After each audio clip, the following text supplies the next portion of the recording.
ya. Oke, itu pertama sihir ya, Ustaz. Ya. Oke, terus Yang yang kedua gangguan jin. gangguan jin itu Kesurupan. kesurupan istilahnya. Atau orang Jawa bilang ketempelan. Nah, ketempelan ini jinnya masuk sendiri gitu. Pelakunya jin, tidak melibatkan manusia. Mungkin ada orang yang hasad dengan kita, tapi kita nggak tahu kan. Yang hasad itu siapa, itu kan kita nggak tahu. Mungkin itu bisa jadi keluarga sendiri, ya tetangga atau teman sejawat. Kita nggak tahu. Makanya untuk menjaga-jaga itu kita berlindung dari itu. Insya Allah terhindar itu. Oh ya. Gitu. Kalau cukup dengan itu saja ya? Dengan itu saja. Masya Allah. Apalagi dengan dikir yang lain sekali. ya. Misalnya kita dengan sering baca A'udzubillahi minasyaitonir wa hamma wa min kulli ainin lamah. Ya itu. Sering kita baca itu, insya Allah akan terhindar dari ain. Oh gitu. Assalamualaikum warahmatullahi wabarakatuh. Sahabat Timbal Quran Rubaiyat yang berbahagia, kembali berjumpa bersama kami di channel Bimbel Quran Rubaiyat, obrolan bersama beliau Ustadz Wahidin ya, terkait dengan alam gaib. Sangat seru sekali. Kemarin kita sudah bahas tentang kita apakah perlu percaya atau beriman terhadap yang gaib, termasuk perdukunan, sihir dan seterusnya, ataukah tidak. Nah, sekarang kita akan bahas tentang jenis-jenis saja, jenis-jenis penyakit gangguan jin, ya, jenis-jenis penyakit gangguan jin. Ini Ustadz Wahidin. Jadi dari fenomena-fenomena yang ada di masyarakat itu kan ada berbagai macam jenis kejadian tuh. Misalkan ada orang yang tiba-tiba misalkan tidak bisa tidur terus-terusan, atau kemudian makannya kebanyakan, atau kemudian sakit menahun, gitu-gitu, dan berbagai macam jenis itu, Ustaz. Nah, itu kira-kira kalau menurut Ustadz Wahidin, sebenarnya penyakit gangguan jin itu kalau dibagi terhadap berapa jenis atau apa saja sebenarnya, Ustadz? Kalau ya baik, memang pada hakikatnya sakit itu kan kita bisa bedakan jadi dua, sakit karena medis dan non medis itu ya. Nah, yang non medis ini bisa jadi karena murni kejiwaan, saraf, penyakit saraf gitu. Bukan medis ya, saraf jiwaan atau psikologi, penyakit psikologi. Itu beda lagi. Itu termasuk non medis juga ya? Non medis ya. Kalau saraf medis, kalau saraf. Tapi kalau psikologi, orang depresi itu kan sarafnya sebenarnya nggak apa-apa. Cuma jiwanya. Oke, itu seperti depresi, stres itu kan jiwanya. Terus paranoid itu kan sebenarnya nggak apa-apa syaratnya. Itu kan jiwanya. Kejiwanya. Ada lagi penyakit yang berkaitan dengan barang gaib atau yang gaib. Nah, itu pertama ada namanya sihir. Berarti dalam bahasa syariatnya sihir. Tapi kemudian dalam bahasa lokalnya itu macam-macam. Ada kalau di Jawa mungkin ada namanya teluh, tenung. Itu juga sihir, Zat? Iya, sebenarnya sama. Teluh, tenung. Jengges. Oh, jengges itu bahasa mana? Ada Jawa Timur namanya jengges. Jengges. Kemudian ada telekim. Telekim itu jenis apa itu, Zat? Model sihir juga, telekim itu. Nah, telekim itu biasanya korbannya meninggal itu. Oh, gitu. Terus santet juga. Santet juga sihir. Itu biasanya di Jawa Barat itu kenalnya cuma santet doang ya. Oh, gitu. Ada guna-guna. Dan ada pelet itu ya, pelet atau bahasa. Kalau pelet ada bahasa syariah namanya tiwalah. Tiwalah itu pelet. Dan mungkin di daerah lain, di Sumatera atau di Kalimantan, di Bali mungkin beda lagi jenis namanya. Tapi pada intinya semua adalah sihir ya, seperti itu. Kalau ini, San, kalau kayak misalkan ada orang yang terkena istilahnya tali asih diguna-guna jadi tiba-tiba cinta kepada seseorang, itu juga sihir, San? Sihir, itu tiwalah. Sihir. Tiwalah namanya ya. Terus ada lagi yang orang sering kecurian pakai tuyul, kena tuyul, itu masuknya sihir atau bukan? Itu apa itu, Zat? Ya itu bukan penyakit, kan orangnya nggak sakit. Oh, orangnya nggak sakit, ya benar-benar. cuma digangguin hartanya aja. Oh, digangguin hartanya. Oke. Kalau ini, Zat, ada juga yang sering marak gitu ya, di hampir setiap kota ya dan kabupaten tuh warung diganggu supaya tidak laku gitu kan. Itu kan warungnya tuh yang yang diganggu. Tapi terkadang orangnya sih kena juga, kadang jadi malas dan seterusnya itu. Semuanya bisa jadi. Itu bekerja sama dengan jin yang membuat kadang-kadang ada begini fenomena, ada warung buka, cuma orang yang mau jajan itu undang-mandir lihat warung itu tutup terus kelihatannya. Nah, kayak gitu. Seperti itu. Itu sihir. Iya. Oh, itu sihir juga. Orang-orang lewat itu disihir matanya supaya nggak ngelihat warung itu buka. Lihat warung tapi tutup gitu. Oke, nanti. Itu sihir ya. Oke, itu pertama sihir ya, Zat. Oke, terus yang kedua gangguan jin. Gangguan jin itu kesurupan istilahnya. Atau orang Jawa bilang ketempelan. Ketempelan ini jinnya masuk sendiri gitu. Pelakunya jin, tidak melibatkan manusia. Kalau sihir melibatkan manusia. Jadi manusia kerjasama dengan jin tersebut dikirim. Iya. Tapi kalau kesurupan itu murni atas perbuatan jin. Kesurupan. Iya. Terus yang ketiga, ain. Ain ini tidak ada. Sebentar, sebelum ain ini, ini kalau kesurupan ini itu motifnya apa? Jin itu kemudian masuk ke dalam tubuh manusia. Ada beberapa motif. Pertama balas dendam. Balas dendam? Ya, karena jin itu merasa terganggu. Jadi jin itu. Memang manusia mengganggu jin caranya gimana, Ustaz? Ya, ada. Jadi Rasulullah SAW itu pernah melarang kita untuk mengencingi lubang. Lubang-lubang yang dari tanah itu bisa jadi itu adalah rumahnya jin. Dan dia mengencingi tulang juga tidak boleh. Oh, tulang nggak boleh dikencingi? Ya. Bisa jadi tulang itu lagi dimakan oleh jin. Oh gitu ya. Kencingi kan marah ya. Oh gitu. Terus membuang air panas sembarangan gitu, tanpa membaca perlindungan auzubillahi minasyaitonir rajim. Itu ya. Nah, itu pertama motif dendam. Yang kedua motif cinta jin kepada manusia. Jadi jin itu bisa jatuh cinta pada manusia. Sebabnya apa itu, Ustaz? Karena rupa ya. Orang itu cantik mungkin, atau jinnya laki-laki. Kalau jinnya perempuan, orang itu mungkin tampan. Ya. Yang ketiga mungkin karena orang itu terlalu tabaruj. Ya. Tabaruj. Berdandan berlebihan. Sehingga jauh dari syariat. Ini disukai sama jin. Ini perlu diperdalam lagi nih. Ya, nanti jin suka. Kalau suka biasanya biar dia tuh bisa kemana-mana bareng, ikut dalam tubuhnya gitu. Oh gitu. Jadi karena suka. Oke. Yang ketiga tadi, Zat. Yang ketiga ain ya. Nah, ketiga gimana, Zat? Ain itu tidak ada gangguan jin sebenarnya. Itu disebabkan karena pandangan jahat seseorang yang memiliki rasa hasad atau dengki yang berlebihan, menimbulkan rasa benci. Itu matanya bisa menimbulkan gangguan. Gangguan itu aspeknya kejiwaan bisa, fisik juga bisa. Orang bisa sakit secara fisik dan juga bisa secara kejiwaan.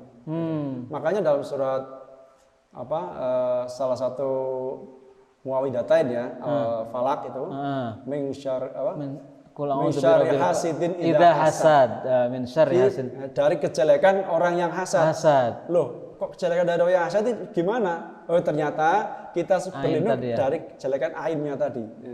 Yang dimaksud kejelekan orang yang hasad itu pandangan buruknya tadi. Gitu. Dan saya dua kali menangani orang yang kena ain. Ternyata memang betul ya. Saya teliti ininya sejarahnya kenapa sampai sakit seperti ini. Kejadian apa yang menimpa dia, melibatkan siapa saja.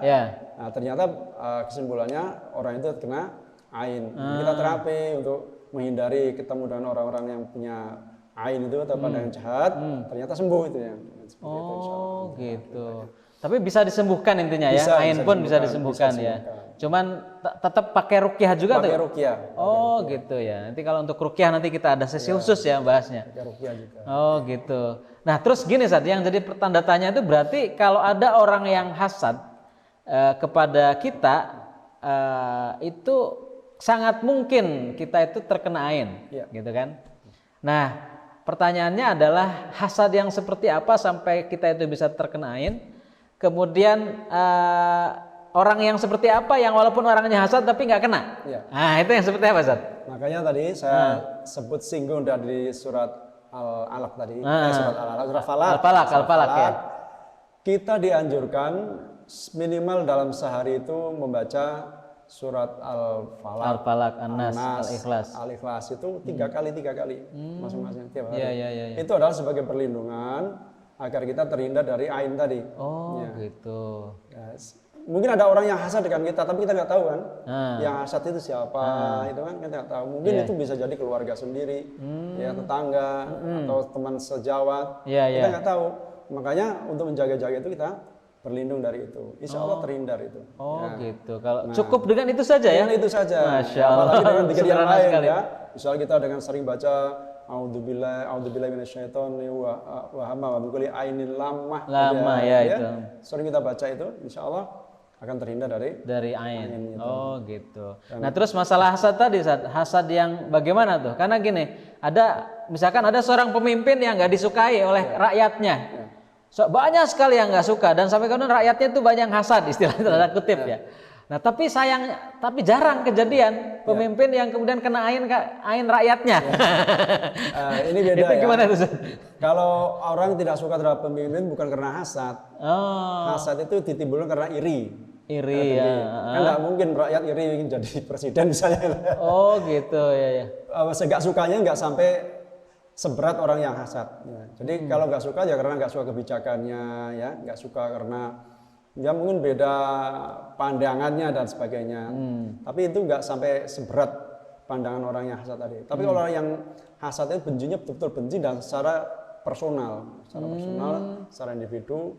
Nah ini yang bisa menimbulkan hasad.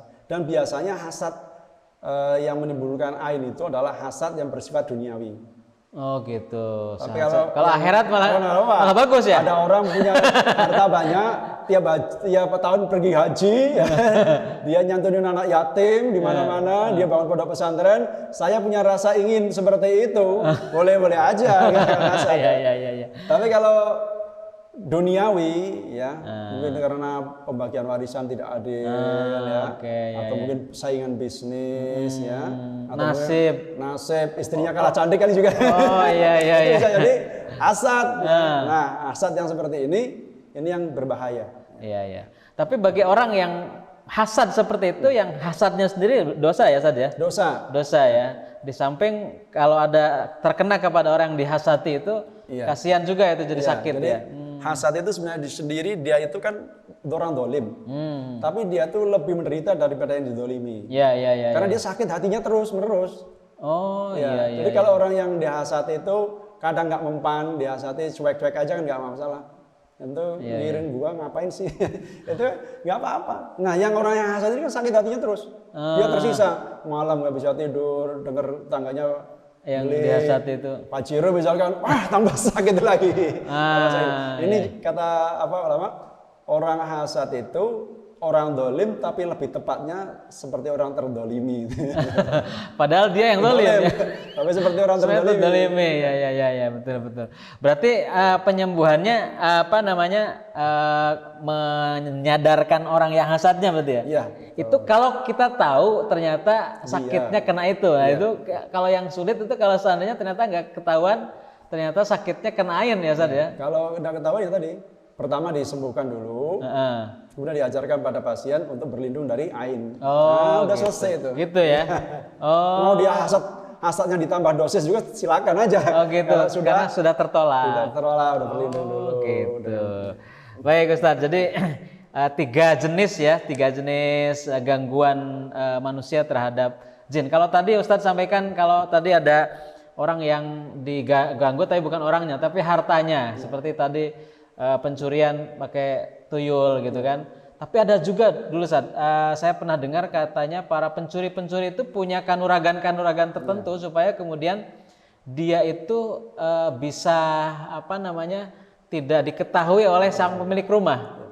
Dan ada banyak orang-orang yang katanya nggak tahu sekarang mungkin kayaknya masih ada ya yang memang ngeguru untuk supaya dia itu punya kanuragan. Itu masuknya kelompok mana, Sad? Jadi misalkan nggak bisa sayat-sayat, kemudian dia itu dipukuli juga, itu tetap. Nah, itu maksudnya apa? Masuk sihir, kategori sihir. Kategori sihir. Tapi tidak untuk orang lain. Untuk dirinya sendiri. Iya, untuk dirinya sendiri. Artinya gini, ketika seorang dibacok nggak mempan, itu sebenarnya benda itu peso itu nggak nyampe ke ini, nggak dagingnya orang itu. Ada jin yang menahan. Oh gitu. Atau ada semacam tameng yang diberikan oleh jin. Oke. Sehingga dia itu tidak pada hakikatnya dia tuh manusia itu dibacok kan umpannya. Umpan. Tapi karena itu ada jin yang menghalangi, dibacok tidak apa-apa.